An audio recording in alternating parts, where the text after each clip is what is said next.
ఇప్పటి వరకు ఎవరూ చెప్పని, చాలామందికి తెలియని, బ్రిటిష్ కాలం నుండి ఇప్పటి వరకు కూడా ఉన్న కాపులలోని కొందరిని విత్ ఎవిడెన్స్తో సహా, అంటే పుస్తక ఆధారాలతో సహా మేము ఆ ఎపిసోడ్లో మీ ముందుకు తీసుకురావడం జరిగింది. నిజంగా యుద్ధ యోధుల నుండి ఈనాటి వరకు ఒక అనిర్వచనీయమైన వ్యాపారులుగా, ఉద్యోగులుగా ఏ ఏ దేశాల్లో, ఎన్నెన్ని రంగాల్లో, ఏ ఏ స్థాయిల్లో ఉన్నారో చూస్తే ఆశ్చర్యం కలగలేదు ఆ ఎపిసోడ్ అంతా. ఆనాటి నుంచి ఈనాటి వరకు కాపులు సమాజంలో తమకంటూ ఒక వ్యవస్థను నిర్మించుకుని వారు ఎదుగుతూ తమ వంతుగా సొసైటీకి కూడా కాంట్రిబ్యూట్ చేస్తూ వస్తున్నారు.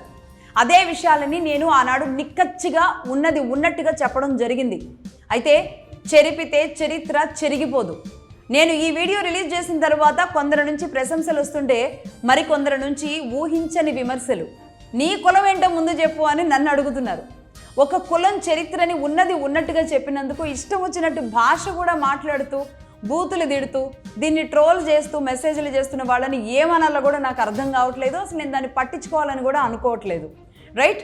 ఇక నా కులం అయితే ఇక నిజానికి అప్రస్తుతం. ఆ అవసరం వచ్చినాడు, ఆ అవసరం ఉంది అనుకున్న నాడు ఖచ్చితంగా నేనే చెప్తాను. ఓకేనా? ఇక ఇప్పుడు కూడా ఇదే కాపుల చరిత్ర పార్ట్ 2 తీసుకురావడం వెనుకున్న ఉద్దేశం ఏంటి అంటే, మొన్న ఎపిసోడ్లో నేను చెప్పాను దేశవ్యాప్తంగా 4000 నుంచి 5000 మంది సివిల్ సర్వీసెస్లో పనిచేస్తున్నారని చెప్పాను కదా.